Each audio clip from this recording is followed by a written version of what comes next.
Mr. Lina, may mga tanong lang ako sa inyo.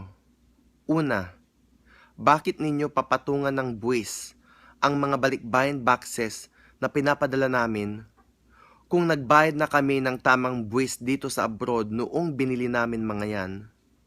Pangalawa, sinong mananagot kung sakaling may manakaw sa aming mga gamit?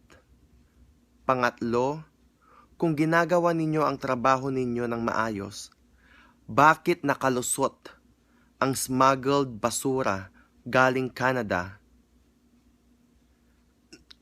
Talagang hindi kami papayag na pagtitripan ninyo ang mga balikbayan boxes na galing sa puyat, pagod at hirap naming mga Pilipino dito sa abroad.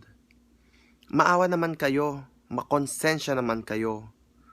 Kasi alam kong hindi perpekto ang tao, pero maraming nawawalang mga gamit na pinapadala ng mga OFWs galing sa abroad nang dahil lang sa customs.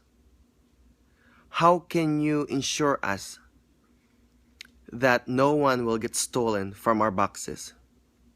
Please explain and please answer my questions. Thank you.